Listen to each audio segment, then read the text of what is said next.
পশ্চিম মেদিনীপুর জেলার সবং ব্লকের দশগ্রাম সতীশচন্দ্র এসএস শিক্ষা সদন। এই স্কুলে 1200-এরও বেশি পড়ুয়া প্রতিদিন ঠিক সময় স্কুলে আসছে বা স্কুল থেকে বাড়ি ফিরছে কিনা তা জানতে চালু হয়েছে ফেস রেকগনিশন অ্যাটেন্ডেন্স সিস্টেম। পড়ুয়ারা প্রতিদিন কোন সময় স্কুলে আসছে বা কখন স্কুল থেকে বেরিয়ে যাচ্ছে তা SMS এর মাধ্যমে পৌঁছে যাচ্ছে অভিভাবকদের মোবাইলে। হ্যাঁ, স্কুলে ঢুকলেই আমার মোবাইলে নোটিফিকেশান আসে।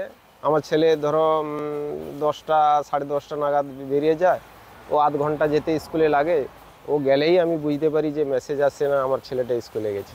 হেড স্যার খুব ভালোই করেছেন, কারণ আমরা জানতে পারবো ছেলেমেয়েরা স্কুলে এলে যে ছুটি হচ্ছে কিনা, কোথাও যাচ্ছে কি, আড্ডা মারছে, সেটাই সব কিছু আমরা জানতে পারবো।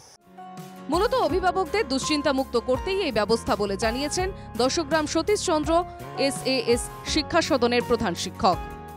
ফেস রিকগনিশন ডিজিটাল অ্যাটেন্ডেন্স একটা ব্যবস্থা চালু করেছি। আমাদের দুটো বিল্ডিং, আমাদের মাধ্যমিক ছাত্রদের জন্য একটি বিল্ডিং আর উচ্চ মাধ্যমিক ছাত্রদের জন্য আরেকটি বিল্ডিং। দুটো বিল্ডিংয়ের এন্ট্রান্সে দুটি ক্যামেরা লাগানো আছে, যাতে যখন ঢুকবে তখন তাদের অ্যাটেন্ডেন্সটা অটোমেটিক্যালি হয়ে যায়। অনেক সময় খেলাধুলার কারণে বা সাংস্কৃতিক চর্চার কারণে দেরি হয়ে যায়, এই যে উদ্বিগ্নতা এটা দূর হয়ে যায় অভিভাবকেরা এবং তারা চিন্তামুক্ত থাকতে পারেন। অত্যাধুনিক এই ব্যবস্থার একাধিক সুবিধা রয়েছে বলেই জানান বিদ্যালয় পরিদর্শক।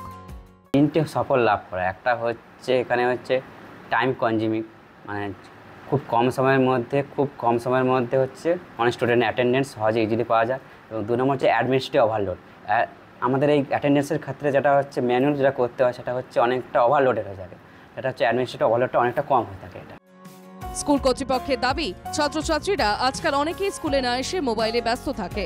দ্বাদশ শ্রেণীর পড়ুয়ারা অনেক সময় বাড়ি থেকে বেরিয়েও স্কুলে না এসে অন্যত্র চলে যায়। পড়ুয়াদের এই স্কুল ফাঁকির প্রবণতা রুখতেই এই উদ্যোগ।